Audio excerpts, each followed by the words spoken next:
دنیا میں ایک ایسا ملک بھی ہے جہاں پہ غربت کے باعث مٹی کی روٹی کھائی جاتی ہے۔ ایک ایسی حقیقت جس کو جان کر آپ اللہ تعالیٰ کا شکر ادا کریں گے جو آپ کو 3 وقت کی روٹی میسر کرتا ہے۔ یہ روٹی کہاں اور کس ملک میں بنائی جاتی ہے اور کیسے کھائی جاتی ہے؟ اس کو کھانے کے پیچھے مقصد صرف بھوک یا پھر کچھ اور بھی ہے؟ مارکیٹس میں کتنے کی بیچی جاتی ہے؟ ان سارے سوالوں کا جواب آج کی ویڈیو میں ہم آپ کو دیں گے۔ مٹی سے بنائی جانے والی روٹی غریب افریقی ملک کے کئی علاقوں میں پائی جاتی ہے۔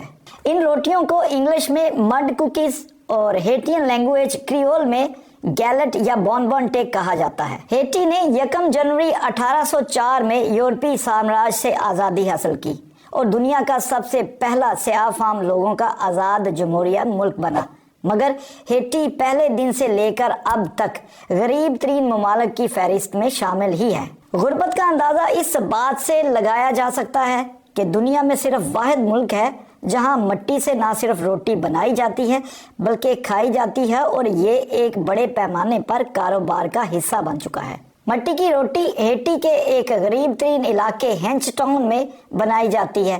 وہیں سے مٹی لی جاتی ہے اور وہیں پہ مٹی کو روٹی کی شکل دی جاتی ہے، پھر اس کو مارکیٹس میں لایا جاتا ہے اور باقاعدہ طور پر یہ بیچی بھی جاتی ہے۔ خواتین اس کو زیادہ تر پسند کرتی ہیں۔ مٹی کی روٹی بنانے کا طریقہ بھی بڑا دلچسپ ہے، اس کے بارے میں بھی آپ کو بتا دیتے ہیں۔ سب سے پہلے مٹی سے پتھروں کو صاف کرنے کے لیے باقاعدہ چھانا جاتا ہے تاکہ چھوٹے کنکر یا پتھر مکمل طور پر نکل جائیں۔ پھر اس مٹی میں نمک اور گھی یا آئل ملایا جاتا ہے۔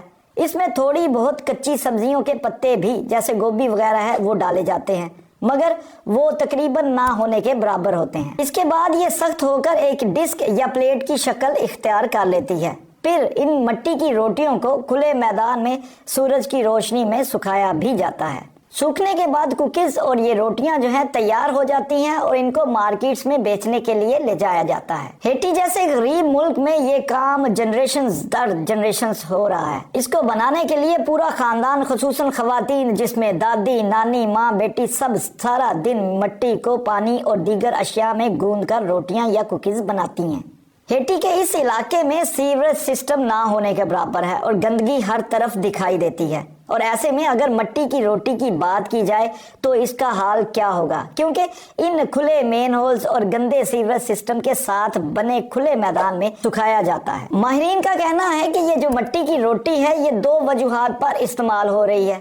سب سے پہلے تو یہ بڑی سستی ہوتی ہے، یہ تقریباً 5 سینٹ میں ایک روٹی مل جاتی ہے اور $5 میں آپ کو تقریباً 100 روٹیوں کے قریب مل جاتی ہیں۔ دوسری وجہ یہ ہے کہ اس کو حاملہ خواتین بہت زیادہ پسند کرتی ہیں۔ ہیٹی کے اس علاقے کی حاملہ خواتین اس روٹی کی بڑی خریدار بھی ہیں۔ حاملہ خواتین کے نزدیک اس میں منرلز ہوتے ہیں جو حمل کے دوران انہیں ڈائٹ سپلیمنٹ کا کردار ادا کرتی ہے، لیکن ڈاکٹروں کے نزدیک اس روٹی کو کھانا حاملہ خواتین سمیت دیگر لوگوں کے لیے انتہائی خطرناک ہوتا ہے۔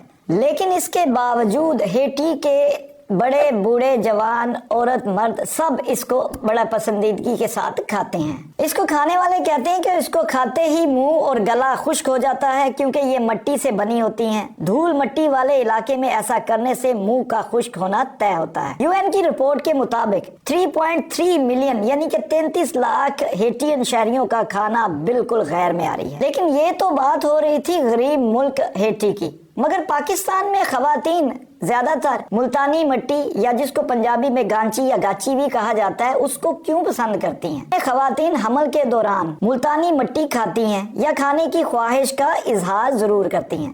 اگر ملتانی مٹی نہ ملے تو چاول یا کسی اور چیز سے دل کو سکون ضرور دیتی ہیں۔ غریب ملک ہیٹی میں تو غربت پہلی وجہ ہے، مگر پاکستان میں اس کی وجہ صرف اور صرف ایک پیکا ہے۔ ماہرین کے مطابق اگر آپ کو کاغذ، چکنی مٹی، دھات، چونا، کچے چاول کھانے کی عادت ہے جو کہ عام غذا کا بالکل حصہ نہیں ہے تو سمجھ لیں کہ آپ کو پیکا کی بیماری ہے۔ 1991 میں سعودی عرب میں ہونے والی ایک تحقیق میں یہ بات سامنے آئی کہ وہاں کی 8.8% حاملہ خواتین اس مسئلے سے دوچار تھیں۔ اسی طرح 1994 میں امریکہ میں مقیم 8.1% خواتین دوران حمل منجمد اشیاء کھانے کی خواہش کا شکار رہیں۔ اسی طرح افریقہ کے 2 مختلف آبادیوں میں غذائیت کی کمی کی وجہ سے اوٹ پٹانگ چیزیں کھانے کی طلب 63.7 اور تقریباً 74% رہی۔ اسی طرح بچوں میں مختلف چیزیں منہ میں ڈالنے کا رجحان زیادہ پایا جاتا ہے۔